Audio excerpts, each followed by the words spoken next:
Di Bogor. Makan. Alamat. Kebuan makan sih. Dikit. Hah? Puncak.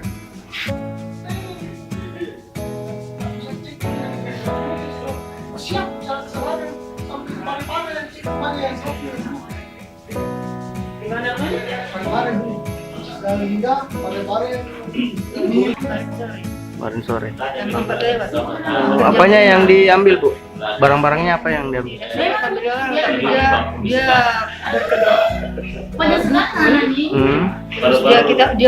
Dia Hmm. ada temannya perempuan di depan itu ini juga seolah-olah dia juga mau berobat ke dia.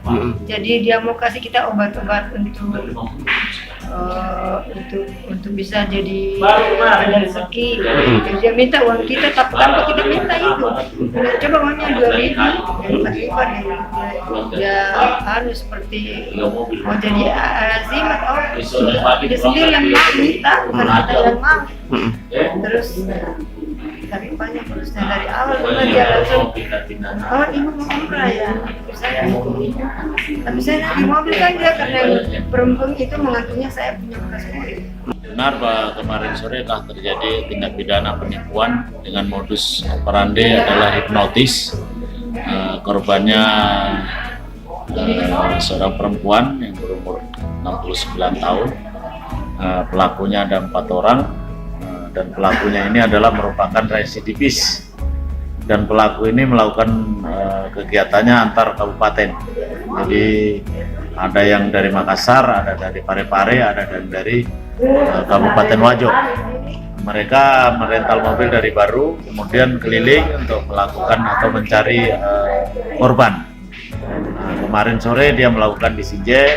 Hasil dari laporan masyarakat yang kami terima, kami langsung tindak lanjuti dengan cepat, melakukan penyelidikan, mencari saksi-saksi di lapangan. Ya, alhamdulillah tadi subuh, kurang lebih jam 4 subuh kami lakukan penangkapan di wilayah Kecamatan Ujung Lue, Kabupaten Bulukumba. Berdasarkan dari penangkapan itu, kami temukan juga barang bukti dari ATM korban, uang tunainya. Kemudian ada beberapa barang bukti lain, ada emas, ada mobil yang dipakai, kemudian ada beberapa dompet, ada cincin emas hasil dari Kabupaten Wajo, yang kami akan sampaikan ke jajaran apabila ada yang ada laporan polisi atau warga yang melapor, silakan mengecek. Pelakunya ada, kami amankan 4 orang. Ada salah seorang adalah perempuan. Barang bukti tidak ada berupa uang, kemudian? Uang kami amankan sejumlah 4.900.000. Jadi itu hasil dari yang di Sinje 5 juta, tapi sudah dia belanja 100.000.